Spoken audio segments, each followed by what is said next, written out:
Olá pessoal, professor Danilo Mota aqui. Há pouco tempo eu gravei um vídeo sobre os primórdios da administração, que é esse aqui que eu estou mostrando na tela.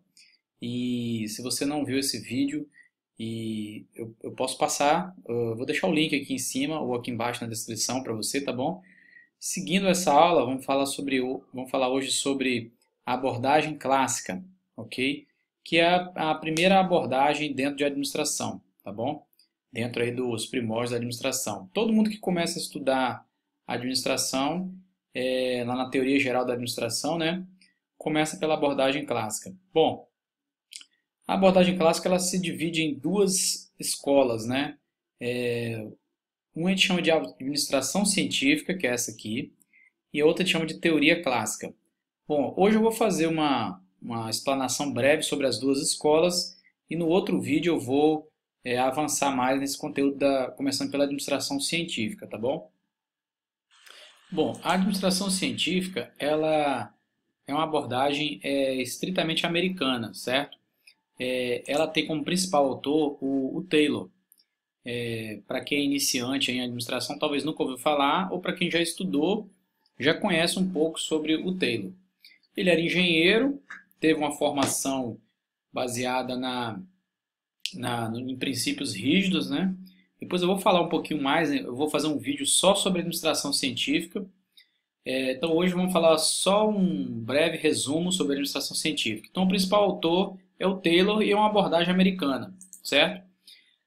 O Taylor ele se preocupou em organizar o que a gente chama de chão de fábrica da empresa. Então ele teve ênfase no que a gente chama de tarefas. Ele teve ênfase nas tarefas, ou seja, organizar o chão de fábrica. A gente vai ver quais as ferramentas dele depois no outro vídeo. Então a gente chama de ênfase nas tarefas, por quê? Porque o foco era no nível operacional. Em inglês a gente chama de bottom-up, ou seja, de baixo para cima. Então a abordagem da administração científica do Taylor, ela teve ênfase nas tarefas, por quê? Porque ele procurou organizar a empresa começando pelo nível operacional. O que importava para Taylor era o seguinte, esse é o pensamento, né, de Taylor. Se eu organizar o chão de fábrica, o resto da empresa toda vai ficar bem, porque é a fábrica que está o coração da empresa, né? Beleza, então quais são as origens da administração científica, né? As origens são o crescimento das organizações. Esse crescimento ele não era sustentável, ele era um crescimento desordenado e, por consequência disso, havia uma necessidade de aumentar a eficiência da empresa, ou seja, havia muito desperdício, os custos estavam aumentando muito e havia uma necessidade de crescer e, ao mesmo tempo, havia um custo muito alto devido ao fato de que as empresas estavam desorganizadas, né? Principalmente o chão de fábrica, e foi aí que o Taylor e alguns outros autores, mas o Taylor é o principal, foi a abordagem que ele executou. Então ele se preocupou em organizar esse chão de fábrica, o nível operacional, e isso deu muito certo na época, e a administração científica ficou consagrada aí, né, como a primeira abordagem que criou um método realmente assim aplicável, que pudesse ser replicável depois, aplicável que fosse replicável, né,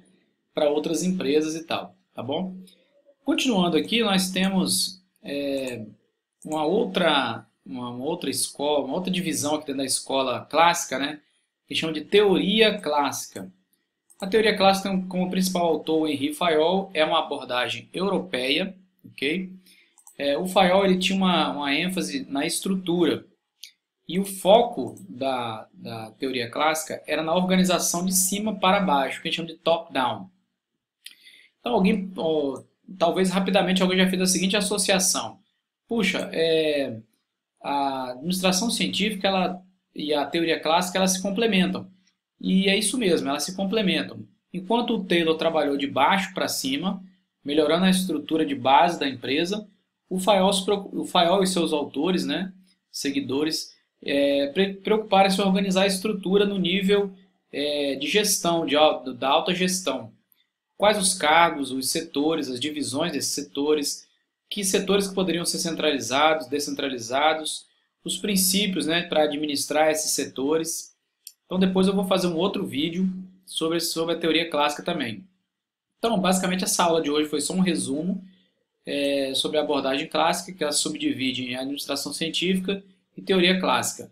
A administração científica ela é americana, foi criada pelo Taylor e teve ênfase nas tarefas na base organizacional. O objetivo era organizar a base organizacional.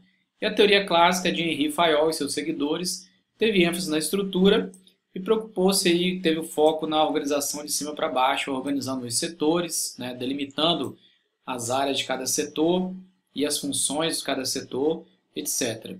Bom, se esse vídeo aqui foi útil para você, compartilhe aí com quem precisa, dê um like aí no vídeo, comente aí o que você está achando dessa série, se tem alguma dúvida, e até o próximo vídeo.